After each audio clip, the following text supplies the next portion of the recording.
Welcome everyone to tonight's school committee meeting. Mark, can I ask you to lead us in the Pledge of Allegiance, please? Pledge allegiance to the flag of the United States of America and to the republic for which it stands, one nation, under God, indivisible, with liberty and justice for all. Thank you.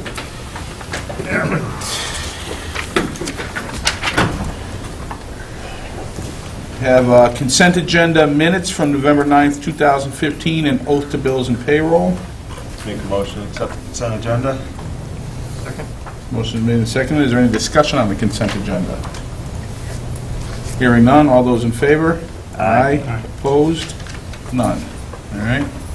Moving on, we have interested citizens. Is there any interested citizens who would like to speak on any topics? We're going to go right to Sue Harvey, who is in that nebulous area between interested citizen and dedicated educator. We don't have dedicated educator on here, but we're going to call her up. She has a request for an out-of-district field trip. I do. Do I need a microphone? All right. Just come up to the front, that would be great. Yes. You guys are going to help her out? They're here for moral All right. They're two that are going. I hope. Hi, thanks for letting me get in on last minute sort of thing here.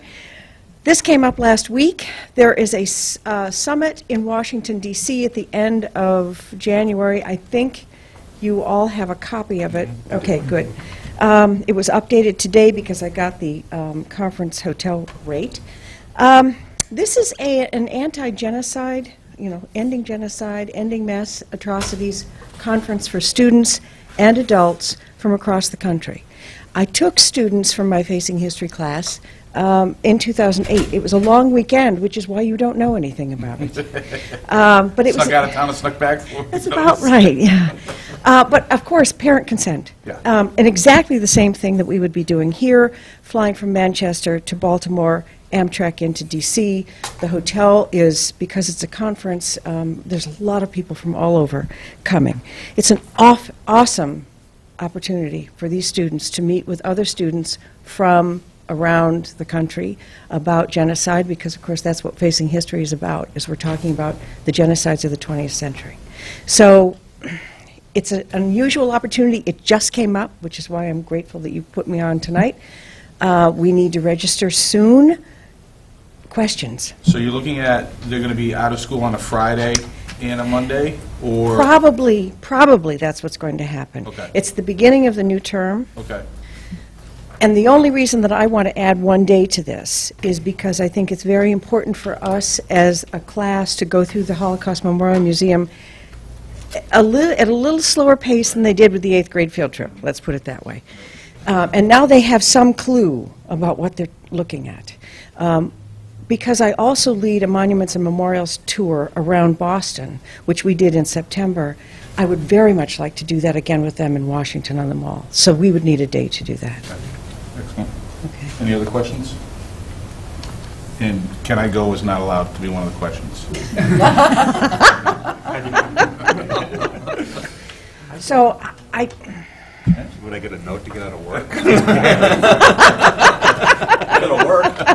I guess a serious question. Can you come back and have the students show us if we can't go? guys, absolutely. Can you bring it to us? Yeah. Absolutely. Absolutely, we great. will. We're No counting question on it. about That'd it. be great. No question about it. Yeah. All right. Okay.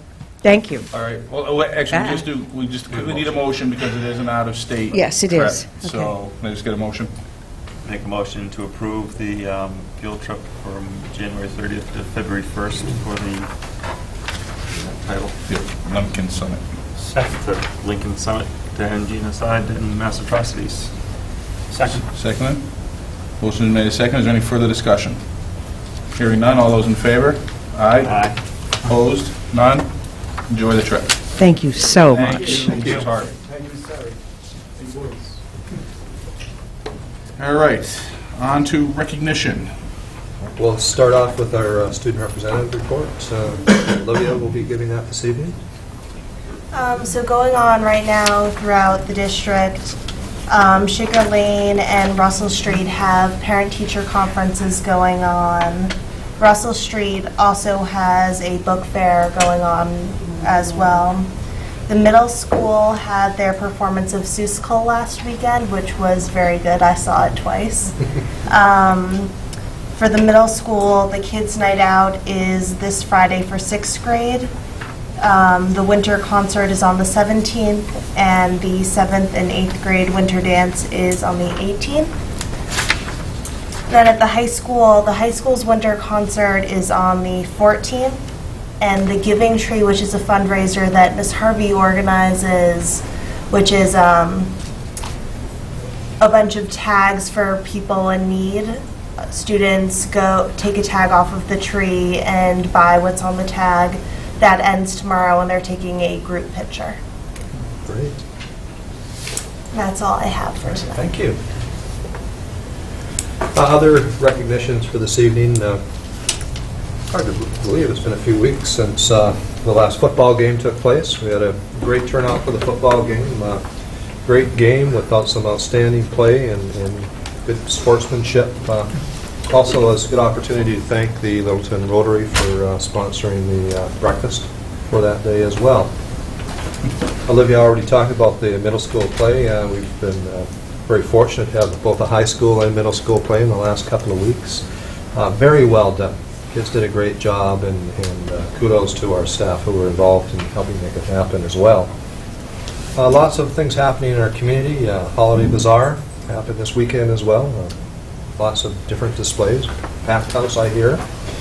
And I'd also like to acknowledge the Cooper Foundation for making a donation so that the high school could buy some courtside chairs. They've been wanting them for years, and nice to see them out on the court for the season. Hour of Code. A number of our students have already started participating in the Hour of Code. We probably, well, adding up in my mind here, over 1,300 students are taking part in the Hour of Code this year. K through 8, our high school, we have 2 computer science classes, and they're involved in Hour of Code.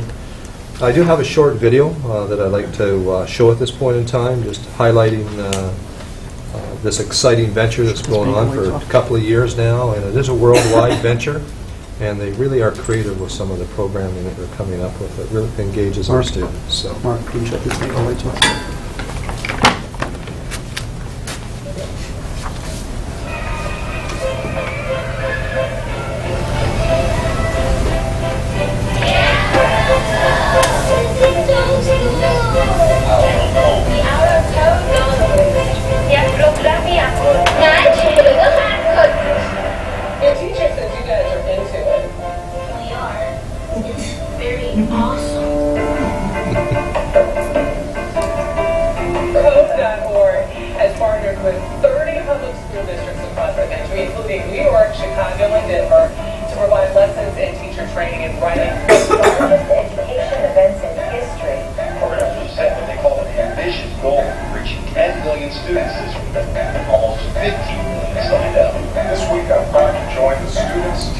Businesses and nonprofit organizations taking new steps to support computer science in American schools. I learned an hour code. It's easy to do. I got it. Katie's been so excited about it. They don't even have to be a computer science engineer. Maybe they want to do something else. But in our work, this is going to be the basis for everything that we do.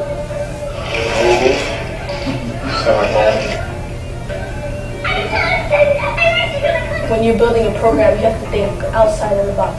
If you can change technology, you can change the world. I challenge girls in every single country to learn 1 hour of code. Every district should do, every district can do it. Please help us get the hour of code to every school, and every classroom, and every child. And my school's doing it.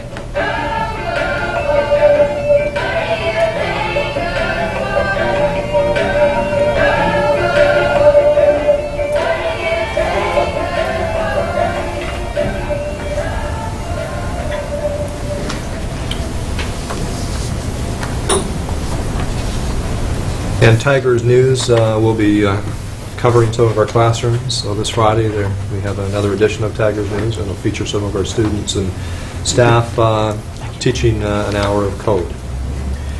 The last acknowledgement that I have this evening is in reference to the high school hockey team. I'd like to thank Chuck and Maureen DeCoste for organizing a fundraiser at the new restaurant in town, Lowe's. I understand, actually we were there for part of it, and the crowd was significant, and it sounds like it was a great fundraiser. So again, and that brings me to the end of my acknowledgements. Excellent. I would like to circle back real quickly to interested citizens. Lisa Boone came in a little late, and we haven't seen Lisa lately, and I just wanted to ask Lisa if you had anything you wanted to come up and speak about, because you've been such a terrific contributor. How about I wait till the end? I'll get you back again then. Thank you. Good seeing you. All right. All right, so that brings us to old business, and we have school committee goals. Alex. Yes. I'm going to pitch that to you. Thank you. So we've discussed this a couple of times over the last few months. I sent everyone the goals maybe 2 or 3 weeks. Was it before Thanksgiving? Seems like a blur. No one sent any concerns back with the updated version that I had sent out, so I think we are looking for a motion to approve. All right. Before we actually take the motion, do you guys have anything you want to? We're good. All right, then I will go ahead and entertain a motion. I make a motion that we approve the school committee goals as written. Second. Motion made second. Any further discussion? Hearing none. All those in favor? Aye. Aye. Opposed? None. Good. They're not in the packet right now, right? They are not. Can we just go ahead and get those inserted Yep, when we post this packet onto the web? That would be great, so people know what we're referring to. All right. On to presentations, of which we have 2 tonight. Our first presentation deals with our technology professional development in the district this year. We're fortunate to have both Mike and Natalie with us this evening. And at this point in time, I'm going to turn it over to both of them to give us an update on all the good things that are happening in the area of professional development related to technology.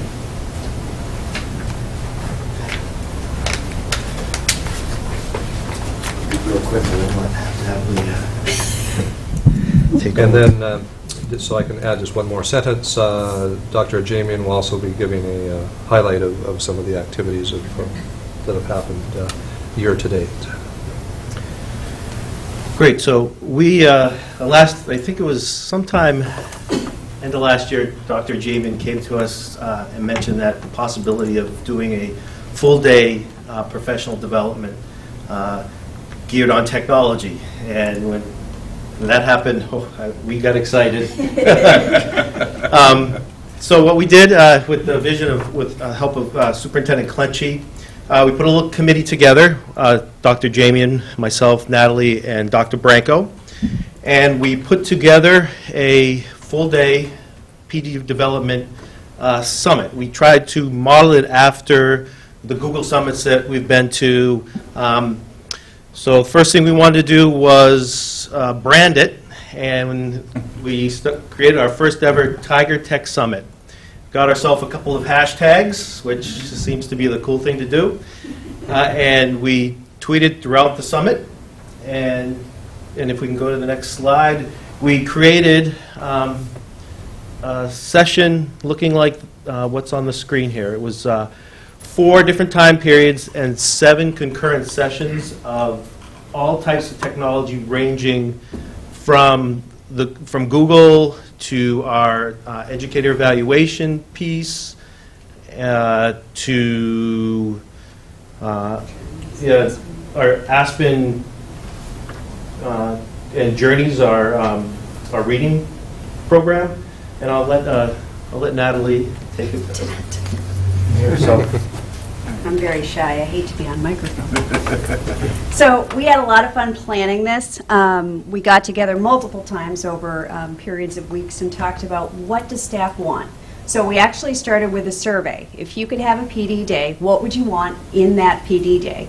So with all of the results that we got back, it was very easy to fine-tune it and say, all right, here's where we're going to go. We even brought in some people that were not in district. Tom DeCord, who is the founder of EdTech Teacher, brilliant man. He's been at MassQ. He goes around the country and presents. We had the greatest opportunity to have him at our PD day. He stayed for the whole day. It was great. We had Journeys there. We had our Aspen. Aspen is our student information system. Follett owns them. So we had our CRM, our customer relationship manager, come for the day. No charge, just to come hang with us and teach more about Aspen to our staff. So in each little section, the teachers were able to choose via Google form what they wanted to take. They came that morning. They attended all their sessions. It was a long day. It's a lot of training from 8 o'clock in the morning until 3:30 in the afternoon is when we went to. So it was a really long day. But we thought it was really successful. We got a lot of great feedback. One teacher said it was better than MassQ. I said, oh, okay. So we want to do this every year. We even took some selfies. If you follow me on Twitter, you'll see the selfies. We really had a lot of fun with it, and I think there's just so much more we can add to it that going forward, we could even invite other districts possibly to join this Tiger Tech Summit as well. We had, as you can see, we had a lot of staff and teachers, tech staff, involved actually doing sessions in their area of expertise. And we started this whole thing by putting out a survey to all staff in the whole district on what they would be interested in taking on a full day PD, and that's how we got it. We got at this. So that was really good feedback on the day. Our teachers were excited and engaged, and we've noticed differences within our classrooms. And when we look at PD, we want to make sure we do everything we can to ensure that what we do touches or impacts the classroom and what our students are doing. So I feel it was a very successful opportunity for our staff to get together and not only learn but showcase our talents. And we're looking forward to pursuing that model in the future. While I have both of them at the front here, our technology crew, so to speak, we also had a very large participation rate of staff going to MassQ this year. And actually, because of the number of people that we had go, we were given the opportunity to go down and spend a little bit of time on the field so they could take a group photo of us. Fortunately, they didn't let us stay there very long. We were just going to get the football out and throw it around, and they escorted us off the field. Yeah. So it was fun, though. It was always nice to actually see you walked on the turf. They've seen the Littleton football team a couple times down there, and they knew you guys weren't them. That was pretty obvious. Yeah. 15 minutes later, the Patriots were doing their walkthrough actually on the field, so it was kind of exciting to see that. That was part of the crew. We split it up into 2 days, so we had a number of staff go one day, and then we changed over to the second day and had different staff go. So that way we were able to bring back more ideas to the table, so to speak. So very proud of this conference. It is a very well-organized, highly regarded conference for all of the New England states to attend. And it's really nice to see our representation that we have there, and we also have some of our own staff doing presentations at this conference as well. So that was good to hear. Thank you very much. Great. Any questions? For good, Alex? I just wanted to, I don't think we're hyping this up enough. I think it's awesome, and I stopped by the Tiger Tech Summit last month, and it was so exciting. I learned when a millennial is learning a lot of technology. Like I was very excited by what we have going on here, and I think because the district has moved so far ahead in terms of technology, I don't think the people inside recognize that.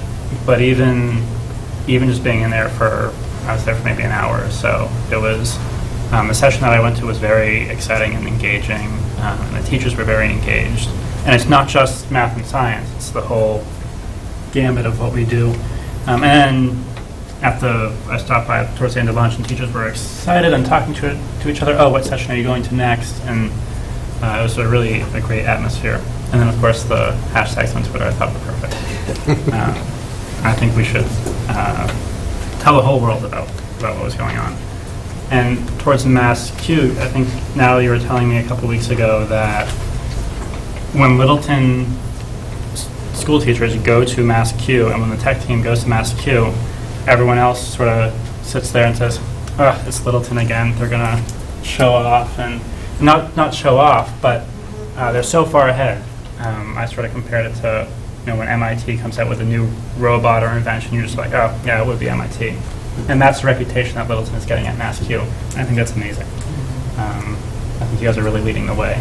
And we talked about it for a number of years about building up the infrastructure, and we're having issues with the Wi-Fi and the bandwidth, and now everything that we have going on is, I think, the result of those dark ages, if you will. So great job. Thank you. I'll take some money. Oh, just thank you very much for the dedication to the brightening everybody's education. Mark? Yeah, just thank you. Great. Thank you. Thanks. Okay. That's great, thank you. And Dr. Jamian?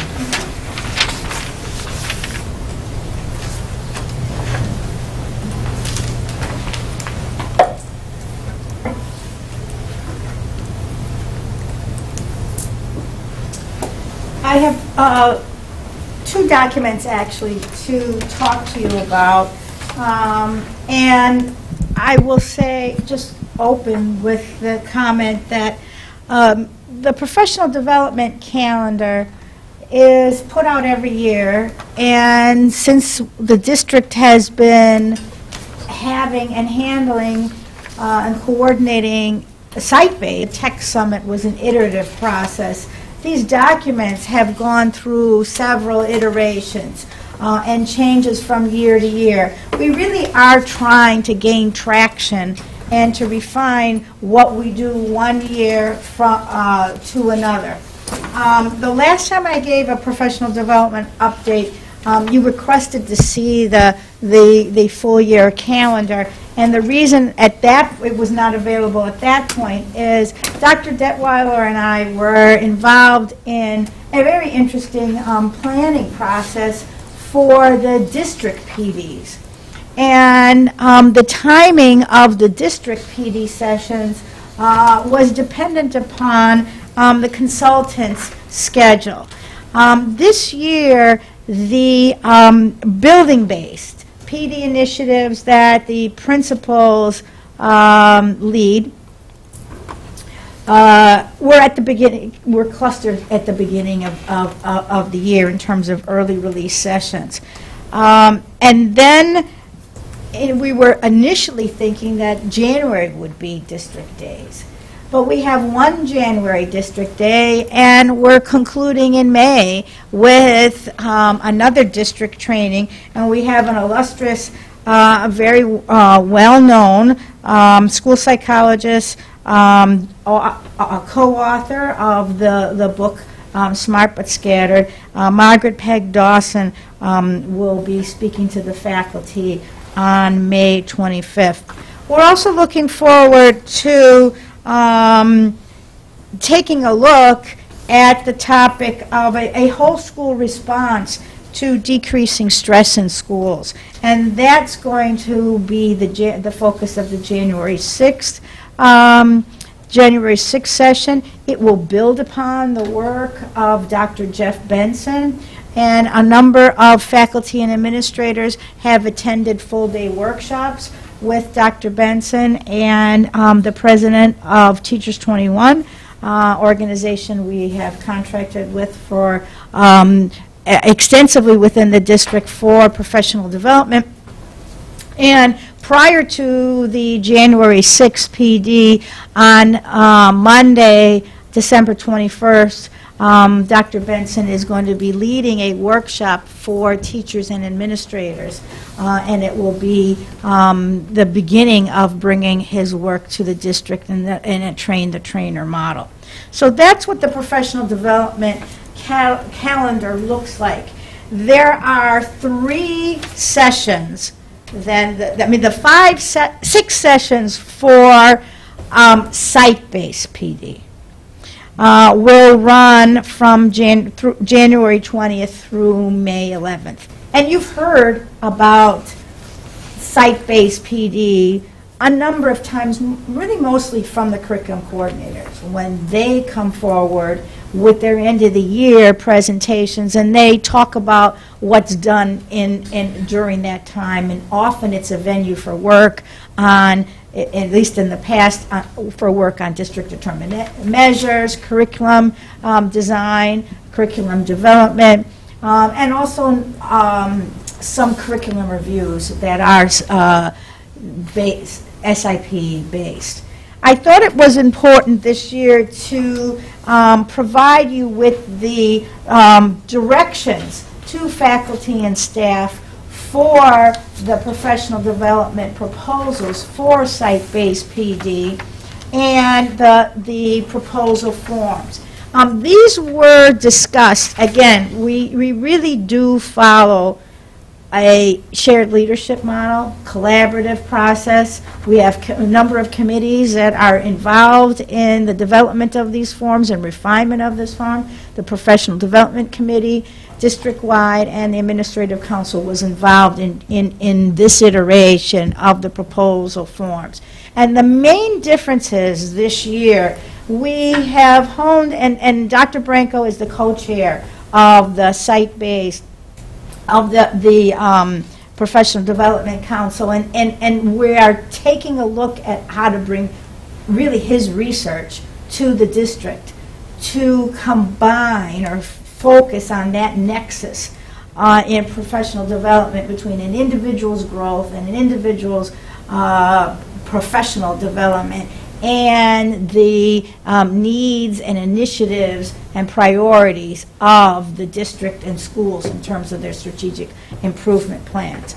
So we've honed this. We felt that we had honed the site-based PD proposal model, but we saw some things that were unintended consequences of a site-based PD. There was less crossover between schools than we wanted. There were sort of barriers to that, and we wanted to make for to free up folks so that they could collaborate and work with other faculty from other schools, and the timing of the individual proposals and the sessions became an issue.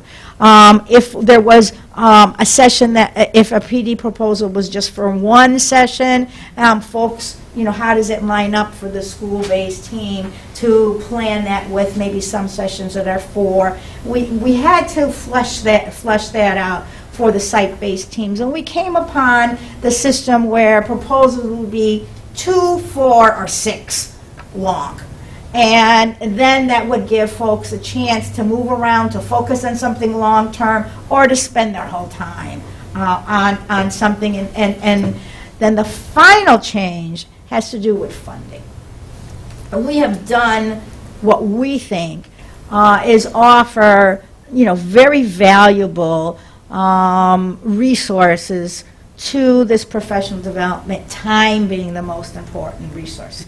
You always hear the curriculum coordinators come and say, we use this time for this purpose. The course would not have been developed, the DDM would not have been if it wasn't for the use of this time. But we wanted to allocate some funds to this professional development.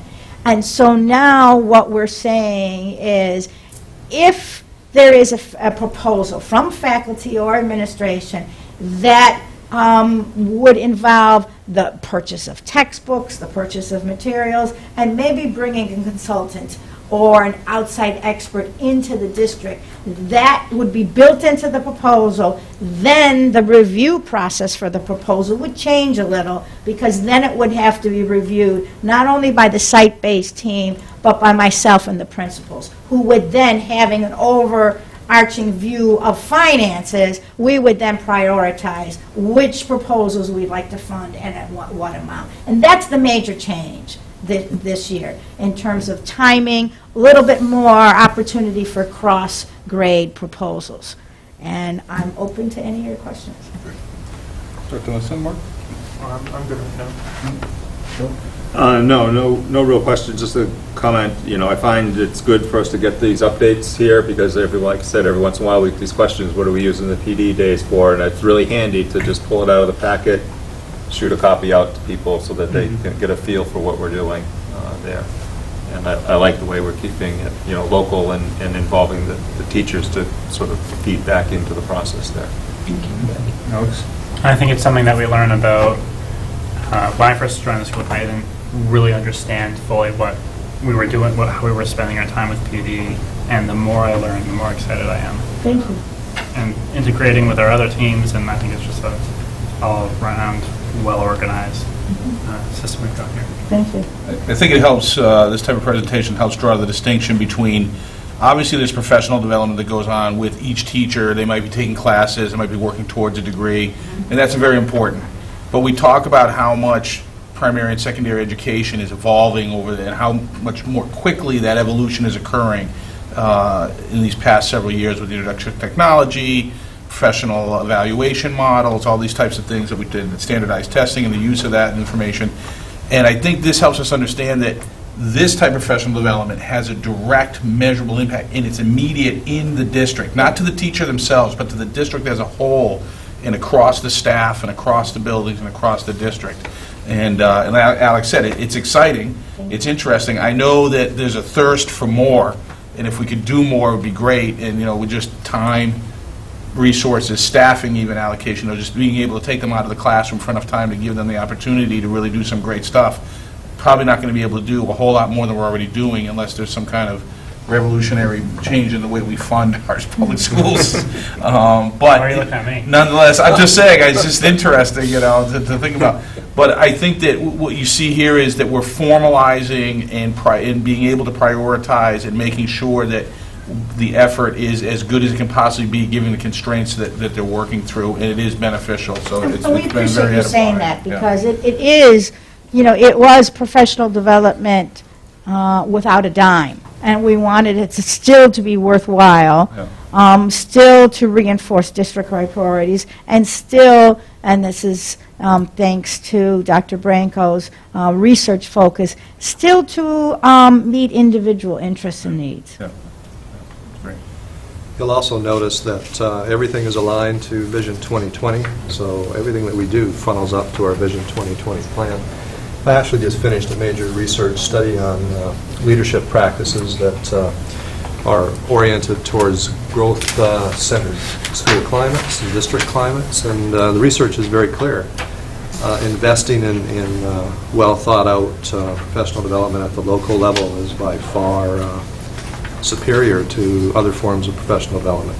The other forms of professional development are effective and necessary, but what you do at the local level, when you tap your talents and bring other talents in, allows you to hit the ground running in terms of seeing changes within your classrooms. It's virtually immediate when you handle it this way. It was interesting because the study I did was from around the world. It wasn't just in Massachusetts. And the commonalities were really interesting.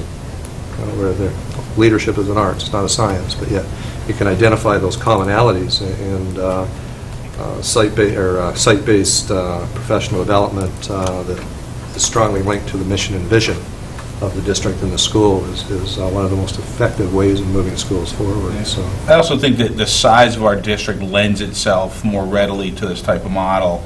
We can be more nimble. You can get the build. You talk about trying to cross between buildings. We're talking about buildings. We're basically talking about a subset of grade. Whereas in another district, getting a sixth grade teacher in one building to talk to all the other sixth grade teachers, that could be 3 or 4 other buildings. That's right. That can be very difficult in its own right, Yes. and make it hard to stay focused and also cover a broad wealth of subjects. We have that flexibility. I think it sounds like we're starting to take real good advantage I of think it. we are, and it has to do with, I think, all of us as administrators have to take a look. I mean, the reason we're here is we're taking a look at the challenges and opportunities of working in a small district. And, I appreciate you using the words, nimble and well thought out. Right. And I appreciate challenges also present opportunities, and you can get mown and grown, or you can turn around and say, well, how can we use this to our advantage? And this is one example of possibly doing that. It sounds like we are, so that's great. All right, thank you. All right, rolling in, right to the superintendent's report. Right off the bat, we're into the MCAS Park discussion. As I'm sure all of you were aware, the State Board of Education approved what they call MCAS 2.0, which is a blend of MCAS and Park. Now they have to develop the test as we move forward. Interesting, we had heard for a few years it was MCAS versus Park, and in the end we ended up with a blend. What does this mean for the upcoming year? Districts have an opportunity to continue to use MCAS or jump on board with Park, but it's been made very clear that if you stay with MCAS, you're still going to have Park questions on the exam, which is fine. The only difference, if you jump on board with Park, you get a hiatus for a year in regard to accountability status. And I'm really not sure how that. I'm not sure why that is. I understand the concept of it, but if they're going to alter the MCAS, it's not the same test as we've been taking for years, and they're not offering that hiatus for another year. So if we chose to stay with MCAS, we would still have an accountability rating, and I'm not, personally as a superintendent, I'm not concerned about that. We spent some time as a leadership team talking about this, and when we looked at the picture in totality, our students have already developed computer literacy skills using the NWA online testing. We have a good system in place that analyzes MCAS data along with other student data. So for us to jump on board for an MCAS or for a Park, to me, doesn't make sense at this point in time. We'll have another year of data of MCAS, although it will be MCAS Park, but it will still create a continuum, which will be helpful as we continue to develop student profiles and use those profiles to ensure that our students are mastering the skill sets that they need to be successful.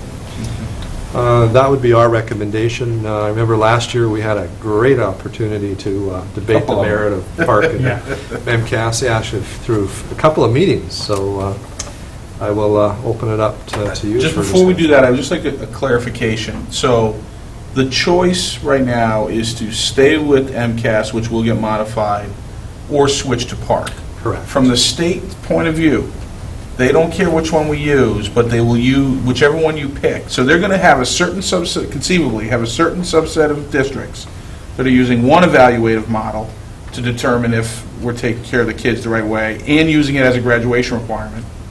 And they're going to have a second one, and they're going to balance both of those and use. Yeah, how's that going to work? Well, that's pretty well. There's one exception, and they are holding firm because of law at this point in time that the high school students will use the MCAS as a graduation requirement. Gotcha. They are striking, or in the process of striking, a task force to take a look at a number of things, the creation of the new MCAS. So even if we went to Park, the sophomores would still have to take MCAS and pass it. Correct. But that would be the only time they would take the MCAS if we switched to Park. That's right. Okay, thank you. That part I hadn't quite gotten through. Just for this year, right? Yeah. Well, no, that's something that needs to be determined in the future. So it's conceivable. At this point, everything. Just going down the rabbit hole, that we could stay with MCAS, but they could say that they're going to use Park as the sophomore-based graduation requirement sometime down the road. They could, if they wanted to. What's going to happen? This is our last year. And then the year after, everybody will be writing the new MCAS 2.0. Right, I get that. And then the task force is going to have to come up with a recommendation in terms of what they're going to do for the high school exam. Okay. So that's another part of the equation that needs to be evaluated and debated at the state level, and that we will be pushed down to us. That one we won't get a choice on. It'll be dictated to us. Exactly. We'll have to react one way or the other. For grade 3 to 8, this is our last year of choice. Okay. All right. Very good. Thank you. All right. Discussions? Thoughts, Alex? So just First, a clarifying question. The MCAS that we would be, if we choose to stick with MCAS, it will still include some park-type questions? Correct. Not the full way as we would go for, as we could expect for the MCAS 2.0, but it would still include some changes. I agree that with the accountability issue, I don't think having the one-year hiatus with park necessarily helps the district because all of our schools are levels 1 or 2 anyway. If we had a level 4 school, it would be a different story, but that's not what we're looking at. And do you think it would be more disruptive to make the switch to park than MCAS for staff and for students?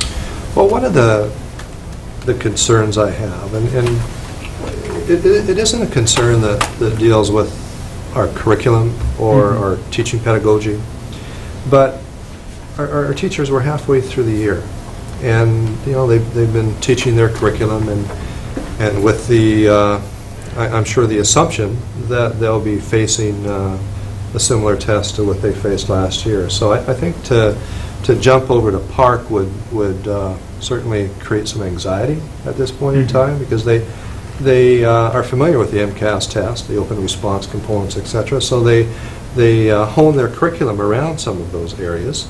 And I think it would create a certain degree of nervousness to jump on at this time of year. It is rather late. And for what? If they're not going to stick to that test? If there were a situation like we were talking about last year, I think, where they said, yeah, we're definitely moving to park. You can get on now or you can get on later, then you can have a conversation, well, it's going to be disruptive one way or another, when is best for the district. But here why switch from MCAS to park to MCAS 2.0 instead of MCAS, stick with MCAS, and then eventually move to MCAS 2.0. I think we're in a space where the impact of the test results are not huge on our district, given where we are as a district, and given that the competency determination for graduation, the 10th grade test, is going to remain the same regardless. I don't see the benefit in switching to park. No, I mean, this whole thing, I've been watching it for over 10 years now of, MCAS is a failed test, MCAS is a failed test, park is going to, we need a new test. We get a new test developed, oh no, it's a failed test, we need, this. And it's turned into a political discussion, not an education discussion. And I don't think we need to be part of that political discussion there, given that the legal requirement is still to do MCAS for 10th grade. Us bouncing back and forth between tests doesn't seem to make any sense to me. Mark? I agree with the not bouncing back and forth. My question is, what happens when you come before us next year with the MCAS 1.5 results and you're comparing them to the MCAS 1.0, and then the following year when you're comparing the MCAS 2 to the 1.5, are we going to say we can't do the comparisons anymore, or? Well, it's going to be more difficult, and it's really impossible to answer until we actually take a look at the new brand of test. If we feel the expectations have not changed that much, then we can create a continuum. But if it's that different in terms of testing expectations, then the correlation will not be as strong. I mean, when we look at it even this year, Mark, with an MCAS and park-like items added to it, it does affect for lack of a better word, the integrity of the initial MCAS exam, and not in a bad way. But when you develop exams, you develop reliability and validity coefficients, and they're field tested. So those items are run through a rigorous process. And the park items have now. It's been 2 years. But as soon as you do a blend, it's a whole new game. You have different standard deviation levels, for example. So, if we're gonna take these things as seriously as we do, then we want to make sure that we're dealing with similar validity and reliability coefficients, and also standard deviation levels. So there's a lot that's unknown at this point in time. That doesn't bother me as much. I mean, as a superintendent, I just want to know, what do you expect in terms of accountability testing? I'm confident that we have a rigorous curriculum in place that goes beyond the Common Core, and we're ready You know, the only unknown is the wording of the questions, the level of teasing out higher learning concepts. It's not about just knowing those concepts. How do you apply those concepts? So we need to know the models that they're going to be using, and we'll adjust accordingly. So I'm not that concerned about that. It's only one test, and we have so many more assessments in district that give us as good information. Okay. Just piggybacking on that, will we still be able to look at SGP, at student growth percentile, switching to a new test? I would imagine we would, even though we're not going to be quite so sure about the statistical validity of it, but we'd still be able to say, okay, well, this student scored in the 40th percentile, for example, on the current MCAS, and the updated in the 1.5 MCAS. I think it's pretty funny. In the 1.5 MCAS, maybe they scored 50 and other students in their peer group scored 45. Therefore, we'd see, I would expect that we'd still be able to hold those sort of questions in terms of measuring student growth. That will really depend on how the state interlinks data. Remember, SGPs are calculated on a 2-year span of test scores. Mm-hmm. So I guess it's a question of whether you can link that 2 years of testing when you've mixed up the exam base. Mm-hmm. But you can still find the percentiles. Well, you can. It may not be. They may not mean the same thing. They may mean the same thing. I mean, right now, when you look at even last year's MCAS, people that stayed with the MCAS testing still were held to accountability level determination. And statistically, even though I can't remember the exact percentage, it varied, 45, close to 50% opted for PARC. I find it hard to believe in a population configuration within Massachusetts that there wouldn't be shifts in standard deviation and reliability and validity coefficients. I don't know how pronounced they are, but I'm pretty sure they're not the same. So they went ahead and continued to do that this last year, and they're going to do that this year. And my assumption is we'll probably have more schools jumping onto PARC because of the lack of accountability determination for a year. And you're right, Alex, if you're a level 4 school, why would you take the risk at this point in time? You can jump into PARC, which is probably a good opportunity for your students who obviously need some different approaches to instruction and assessment. So to them it would make sense. So it's a matter of how many more of those districts are going to jump onto PARC for the spring of this year than last year, and then what is that going to do to the MCAS PARC blend, so to speak, if we stay with MCAS, in terms of numbers? Because we all know that numbers play a large role in determining validity and reliability coefficients, and you can't really dispute that. I mean, that's just reality. So it will be interesting, and the way I look at this, as I said earlier, we have a lot of student data now. We're pretty well set in this district for looking at multiple comparisons using assessments. So it doesn't. It's not concerning to me. It just, we've never done this MCAS or PARC or whatever standardized test that's given by the state. It's just one measure. It doesn't test the curriculum. It tests standards. And I think we always have to remember that. That's a very important component. A test that tests curriculum gives you far more information than a test that just tests part of a curriculum. But that's what they've done in states throughout the nation for ever since NCLB came into place. Which was replaced this morning. Yeah, NCLB 1.5. With the something. ESSA. Or yes, ESSA. Yeah. So. I mean, I think that MCAS has been in place for, 10, 12, 15 years now? 98 was the first one. 17 years. It really hasn't been tweaked, so the data set is been pretty consistent. For a standardized test, that's a lifetime. it's probably surprising that we haven't gone through this type, and maybe worrisome in some ways, that we haven't gone through this type of adjustment. Whether it's political or education-based is certainly up for debate, and a very valid point.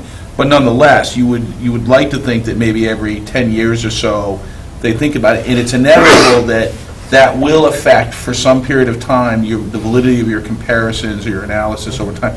But you have to live with it because you're trying to make the test better. You're trying to, use it in a more informative way.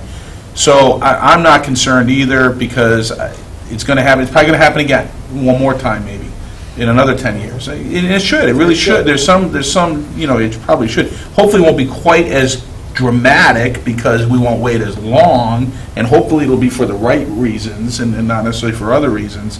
But nonetheless, we're going to have to live with the fact that maybe the comparison next year isn't quite what we want or as valid as we want. We just have to take that with a grain of salt. But again, and Kelly's point was perfectly valid, and what I was going to make too is that 17 years ago, MCAS was the only measure that we had. Well, it's not the case anymore, and I would argue that's not even the best or even necessarily a great one. It's okay, but it's not great. We think we have better ones. So we'll live with the fact that those SGPs are going to be a little tweaked, and we're just going to have to live with that. It's okay because it's not going to impact our ability to make good decisions on instruction for the kids in Littleton. We'll be fine.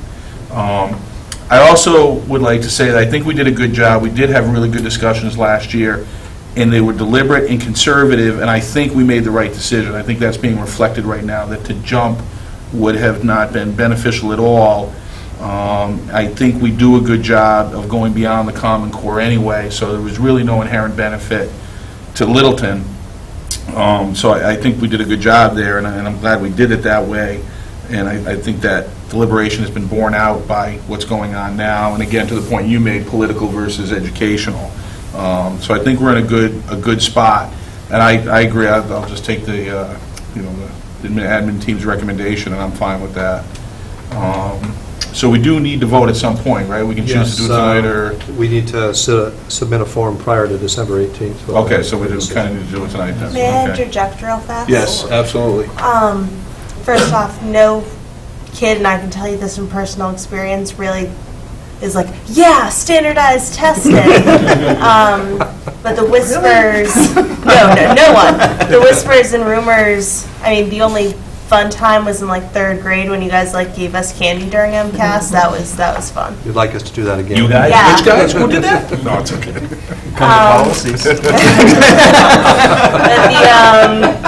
But the rumors and whispers that I've been hearing from the high school, from some of my friends who were guinea pigs for Park, what the feedback was, they hated it. Like, they didn't like the system. They would have rather done MCAS 8 times than do Park again. Thank you. It's interesting. Well, hopefully they won't have to. Exactly. Just MCAS 2.0. All right. Well, that was a very good discussion. Yes, Thank you to the admin team for presenting like that. I will take a motion. Make a motion to use, for Littleton to use MCAS for school year 15-16 standardized testing. Second. Motion made and seconded. Is there any further discussion? Hearing none. All those in favor? Aye. Aye. Opposed? None? Very good. Thank you, everyone, Thank for you. that. And the only other item that I have under my report is the November budget update with that cost center analysis. And Steve, I'll turn that over to you. Yep, I love following MCAS, so financing is so exciting. The report's in front of you. We're pretty much on track. We do have some utility accounts that, particularly one at the high school, that we're watching and tracking. We seem to have a problem somewhere with a water leak, or had one, and we're trying to sort through that with the water department and figure out if that's really what it was or if it's something else. So our water bills at the high school are way up. So we're watching that, and again, working with the water department and trying to determine if that was a one-time thing or if it's going to be a problem in the spring, or we're not exactly sure. So there are a few other accounts, our typical ones, substitutes, custodial accounts and things like that we're watching and tracking. But overall, we're still on track, and we're still on target as far as where we should be budget-wise. So be glad to answer questions or provide additional information. Any questions? Just one comment. It looked like transportation was running a little higher percentage than almost 43% versus seem to be, is that typical of where you'd expect at this point? or- Probably because we probably paid the case, half of the case assessment at this point in time for the year, so we're kind of prepaying for a couple of months, so we'll catch up. Okay. All right, very good, thank you. All right, Lisa, we're already back at interested citizens again. I can't believe it. You got into action early. Is that amazing? It is amazing, and We I'm put that in the reveling in it right now. This is awesome. That's some great Well, how feedback. can I not You don't get to talk longer. invitation? Yeah, don't take advantage of it. Don't take advantage of this. Every 2 minutes, maybe less. Lisa Boone. So first, I want to say I miss being here, but I have watched you guys, so don't be surprised. You still hold us accountable, that's good to know. You're on screen, so I can watch you, and it's even online, so if I can't watch you at the moment that the meeting is, I can actually watch you. So just a couple of quick questions.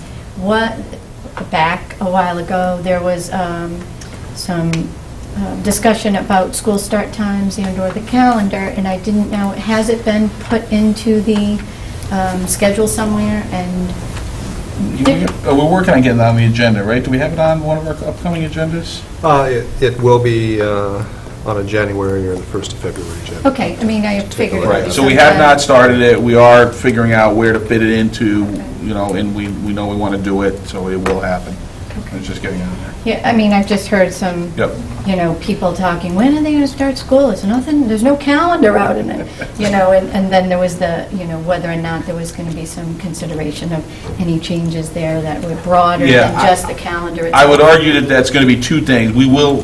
Our calendar process for just determining next year's calendar will go as it normally goes, and nothing's going to change from that necessarily. Okay. And then there'll be another effort to just think about the calendar in general, not specific to next year, but in general, all kinds of things. School start times at each building, 2 breaks in the spring and winter versus 1, and Labor Day, before or after, all those great things Okay. that are, and it's not just Littleton that's debating those topics are getting discussed across many school committees right now, so we're definitely going to get in on that, and that'll happen. So both of those things will happen. Okay, great. And then the other question I had, which I noticed, for some reason I missed this, the presentation for the fields. And I was just curious, is there going to be further discussion on that? I know that there was proposal for the turf, and I was wondering Right, if so there's a there- counter proposal for... We, and when I say we, I think we're talking about the Board of Selectmen and all the interested bodies are expecting a deliverable from Sean Reardon, who has offered his services in kind, of conceptual drawings of a potential solution that is partly the turf itself, but also the facility, and addressing issues around the facility. So we're kind of just waiting on those conceptual drawings. Those will get delivered really to the Board of Selectmen because they're the ones who accepted his services. But I would expect that he would then come to the PMBC and the school committee and the FinCom to present it and have discussion and get questions answered. And then I think that the next thing would be the Board of Selectmen will make a determination about what's the best way to move forward on that in terms of, does it go on town meeting, what's the funding mechanism, what are the alternatives, all that. And we'll be a part of that, but we're just waiting on that deliverable. I don't know what the timeline on that is. I haven't checked. Okay. But maybe we can get an update on that and find out about that. I guess I was curious, is there no consideration, I mean, I think there's no doubt that we need to do something about the fields. I don't think that anybody has any question about that, or thinks that that's not necessary. But is there, because of the controversy over grass versus turf, was there anything that was going to be in there as an alternative to turf, still fixing the fields? Because I think, like I said, there's no doubt that there has to be some fixes. I believe that Sean understands that issue and will present, the footprint won't change, obviously, so from a conceptual drawing point of view, the footprint's not going to change whether you put grass, artificial turf, or a trampoline. Right. And drainage is necessary for either anyway. Right, now, It's there will be a difference in the technology and the cost associated with the installation, and then subsequently, there needs to analysis be done on maintenance and life of one system versus another. Right. I don't know that his presentation is necessarily going to address that, because again, it's not an engineering document or a proposal. I see. It's a conceptual drawing, and then I think once that lands, that will engender a discussion about if So we did this is really just the, okay. Yeah. I thought there was a bigger piece to it, I was hoping. but- Yeah, not yet, but I think We're- that'll, we're it'll moving go down the slowly. line, and that's going to happen, that'll clearly happen. And we had a little bit of that discussion at the last meeting, and Sean said that whether the town opts for turf, for artificial turf, or for natural turf, he described it as sort of changing the carpet in terms of the overall Right. drawing. Right. So Okay. hopefully whatever we get from him will be helpful. But there would still be engineering necessities that follow. Later down the line, yeah. My question was, when we discussed this last meeting, Sean wanted to get in touch with the principals to talk about the field and talk about their needs and just to touch base. So we had a meeting, he had a meeting with, I was there, Kelly, Steve, and Chuck DeCosta was there representing the Board of Selectmen. Okay. Because he just had a couple questions about, because the football field is there, but there's also a softball field. Yeah. And just thinking about, because there's a couple different ways he would draw it, if we need to leave the field exactly as it is, or if we wanted to leave it there but change the way it was laid out, make it smaller or move it, And he just wanted to know what is the, what are the Well, 'cause that was- ramifications for usage and who uses it and how much, because it's not just the schools that use that field, youth athletics uses it. So we had that discussion, and that, he just needed some information so he could figure out how to approach that when he did the drawings. Because there was also the whole question about the parking lot. And if Yeah, and that that's, was gonna change, is there and he any has, of that was brought that will into be it? addressed, and traffic flow, Right. and things like that, and some very, initially what he just, was throwing off the top of his head. It's not going to be a dramatic change, but it would definitely help. Mm-hmm. And again, this is his conceptual drawing of a solution, and I think what's going to happen from there is now we'll be able to say, okay, well, what if we did that too, or this instead, or, whatever it is, so. And I think one of the pieces, and I guess it'll depend on when we get further down the process there, is, my preference would be this would not be a selectman process, a school committee process, a park and rec process, that there would be a process for the turf upgrade, the turf or the field upgrade project. And hearings would be held for that project, Oh, and yeah. not board by board, Right. people coming to us to talk about concerns Mm-hmm. or issues either way, so that we can have one forum or one set of forums and have the professionals address the concerns, rather than trying to have every board try to do their own analysis of all of those trade-offs. I agree with you. I think the right way to go is he's going to present to the Board of Selectmen, the PMBC, his deliverable, just so we have it, here you Right. go, do with it what you will, but then you're right, then it's going to be now let's say, as a town, if we're going to move forward, right, we're not going to do this 4 times, or 3 times, or 2 times, let's do it once. And like I think you mentioned this earlier, one of the other discussions you have is, let's anticipate what are the issues that need to be addressed, and let's get the information ahead of time, Right. so that we can answer, and I'm using the royal we now, that form can answer those questions, or not necessarily answer the questions, provide the information required Right. for people to make a decision about, I like this, or I like that. Right. And then when it comes to us as, the school committee to approve it, we have kind of a set of package that we're approving, Right. and we have the That's facts gone on both through that sides of the process. pieces there, and then we Right. can assess the impact of the school, Right. the educational impact, the things that matter to us as the school committee part, Right. when it comes to upgrading this particular At facility. at that point, we probably would be out of line to say, oh, well, why don't we cut that in half and turn this one over here and move it from left to right? Right. Like, no, that's already happened. Exactly. We've had our opportunity to get in on that discussion. That's happened, right. Then at that point, it would be analysis of asking our athletic director, how does this affect our usage, the impact on us? Because one of the things he's talked about is that if we use that facility more than we currently have, the kids have to get from the high school down there, what's the impact on that, how are we going to facilitate that, and all those kinds of things. Those are the things we would want to know, and have a discussion about, to say, yes, we're in support of it, we think the trade-offs are worthwhile, or no, or not. And right now, it's just alumni field they're looking at. It's not also, because the high school fields, again, there's some. Right, because I think We need to the thought is deal with that both if, areas. right, if Alumni Field got redone, and then you would have to make a determination about whether it was synthetic or natural, either way, it would be able to support more use than it currently does. And then, once the question would be how much more use, because a synthetic turf field would allow for much more use. A natural grass field, surface field would allow for some, but not as much as a synthetic. Then that would determine, okay, now we can take some traffic off of those fields up there that have too much traffic on them. So the way to solve that now with that traffic is we can do this much money, this much intervention, we're good to go. But they need to know exactly what's going to happen down there before they can make a determination on that. But all we would be thinking about at the moment is just refurbishing that, getting it back into a playable, tolerable surface, not adding a field or anything along those lines. The field formations that are there are going to stay the way they are. At least I haven't heard anybody suggesting otherwise at the moment. And I hate to continue to add to this, but just one last question about the fields in general. Obviously, we have so many fields in the whole town that are used, and because our school fields are used for other things other than just school usage, then and we have to transport.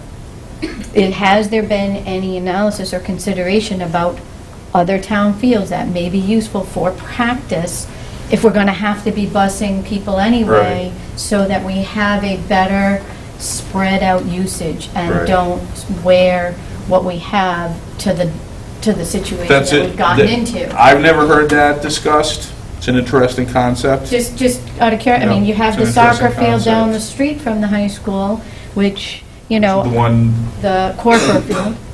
Yeah, we don't own that. No, but it's a town field. It's a town field. I don't think it is a town field. I think technically it's Littleton Electric Light and Water. Really? Yeah, I think so. I know that part of the stuff around there.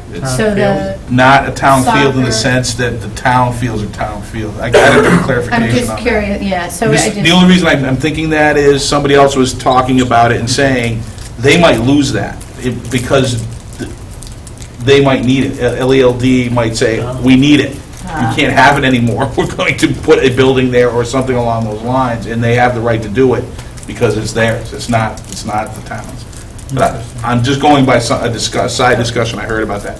So that one isn't probably a good example, but conceivably. And that's the question is, we see these fields as residents and citizens of the town, and our children play on them, but being aware of which ones are technically town fields, and are we rotating the usage well enough so that we can better preserve and maintain them, because this has been it's not a new problem. The middle school teams do use the outfield grass for their soccer, field hockey in the fall, and they play baseball and softball down there in the spring. So I don't know that there's a ton of opportunity for that, but it's an interesting question.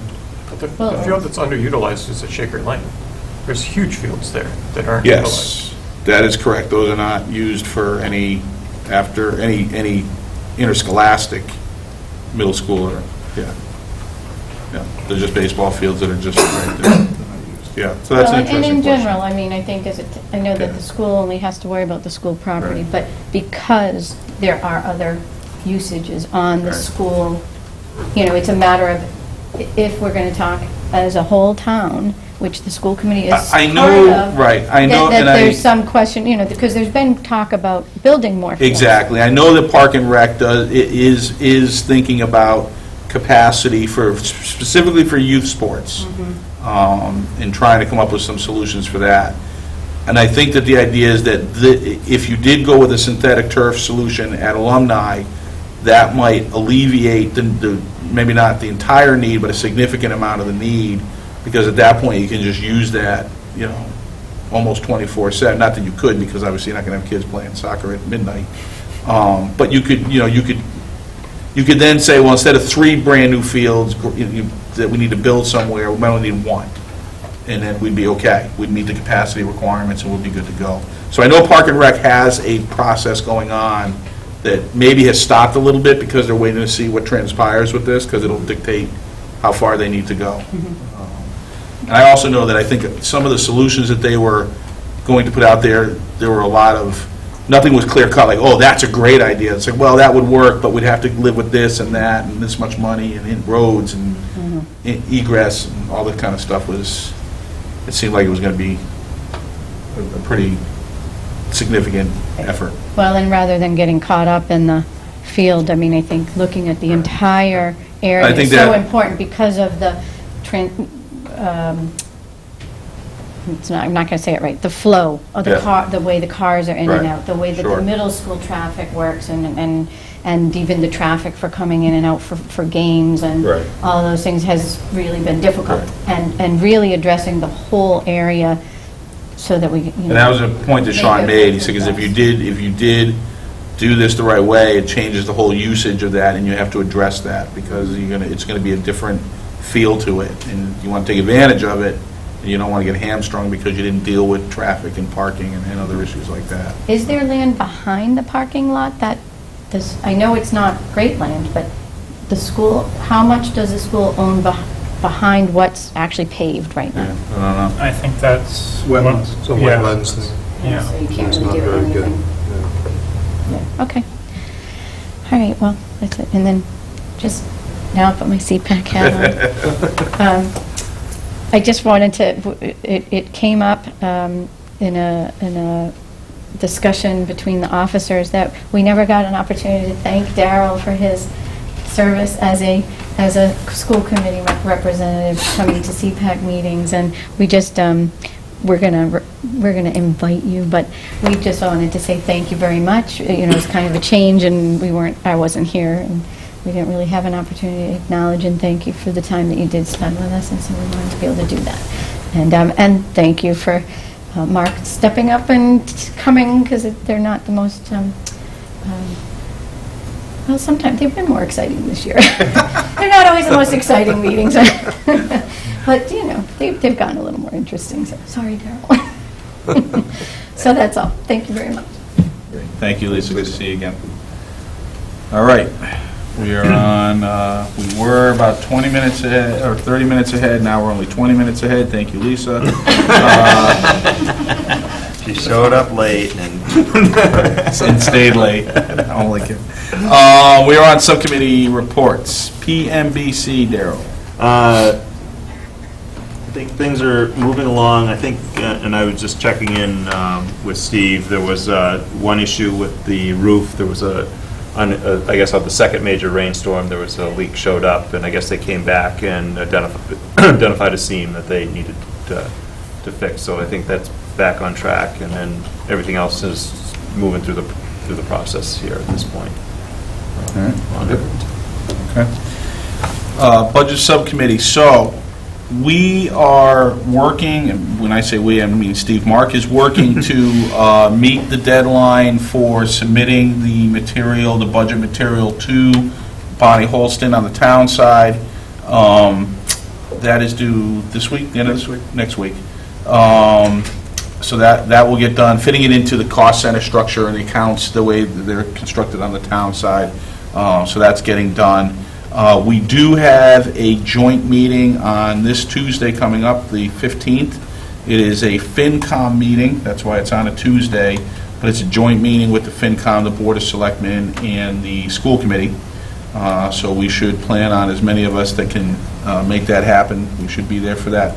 I haven't looked at the agenda. Are we right at the top of the agenda for that? There's only one. I think there's only one thing on the Okay, agenda. so we're all right. So we're there at 7 o'clock. Yeah. I have a work thing. I think I'm not sure if I'll make it back in time. I plan on being there. It's a non-basketball game Tuesday, so I should be fine. You know, if you can make it, you should make it. If you can't, that's fine. Get done in time. We're posted, so that's fine. And that we will be with the in room 103 with the FinCom and the Board of Selectmen. So really, that's where we're at, and then that will sort of, I think, kick off the whole. Okay, you gave us your number. We have all the other numbers from all the other departments. Now we need to start thinking about, what can we afford, and that process will unfold. So the package you're going to send to Bonnie this week, we'll be able to send that out to all of us. Yeah, we will get that, and we will have a discussion about that at our. It'll be a while because we're on a little bit of a hiatus through the holidays. but we will get that, and it'll be, it'll be emailed to all of us, just for us to look at, but it'll go into the next packet for the next meeting, and we will have a discussion about it, and also talk about what transpired at the joint meeting that we're going to have. So that's kind of... Yeah, I just wanted to make sure I had a chance to look at absolutely. Whatever we might be talking about on the 15th also. Yeah. Okay, thank you. All right, so that... No, it's a new bag.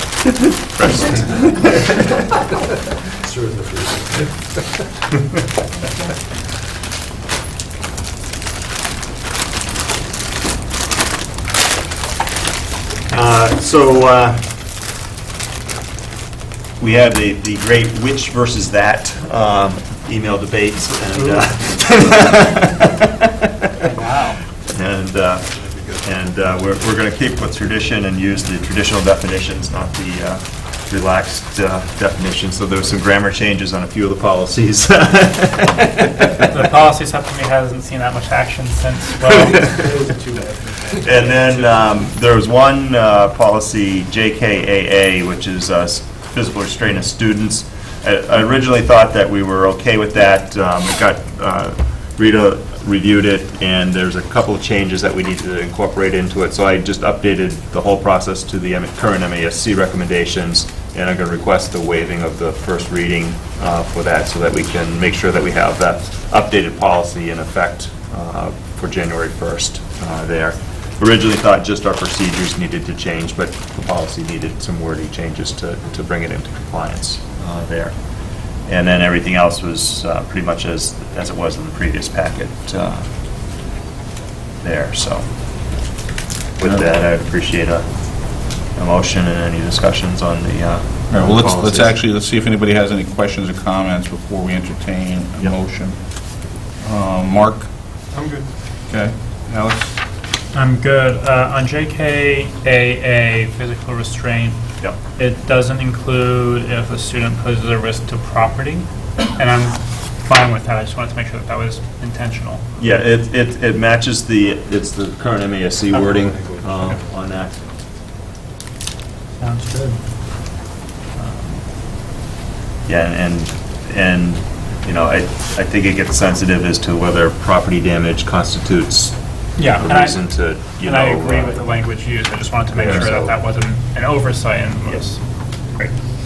All right, I'm fine as well. All right, so we can move to the motion. I make a motion to waive for first reading the modified policy JKAA. Second. All right, that motion suffice? Yep. Okay. And then just... All right, any further discussion on JKAA? Hearing none, all those in favor of the motion? Aye. Opposed? None? All right. I make a motion to accept the following policies as reviewed: GBA, GBEBC, GCG, IGA, IGB, IHA, IHAE, UHAM, UHAMA, IHAMB, IHB, IHBD, IHBEA, IHC, IJ, IJA, IJK, IJL, IJOA, IJOB, IJOC, IK, IKE, IL, IMB, IMD, IMDA, IMG. I'll just make a comment. There's somehow a cut and paste error that UHAM and UHAMA are IHAM and IHAMA. I'm not sure what happened to they all sounded strange. That. Can we modify my motion? Yes. Yep. Thank you. You don't want to read them again? All right, that motion was made and duly modified. I need a second. Second. All right, all those in favor of the motion? Actually, sorry. Any further discussion on those? Hearing none. All those in favor? Aye. Opposed? None. Or you, as the case might be. Yep. I make a motion to accept the following modified policies: ADC, IC/ICA, ID, IH, BG, IJJ, IMA, JKAA. Second. Motion made and seconded. Any further discussion on those particular policies? Hearing none. All those in favor of the motion? Aye. Opposed? None. Very good. All right, you okay for now? That's it. I got to Another batch to start for Christmas break. Nice. All right, is there any other business or issues that we need to address? Or we need an executive session? No, we don't. Okay. We will meet again on Thursday, January 14th, here. We do have the joint meeting on December 15th, so we'll do that, but we'll be back here in about a month. So everybody enjoy the holidays. Be safe, have fun, be good with your families. And I will take a motion for adjournment, please. So moved. Second. All those in favor? Aye. Thank you, everyone.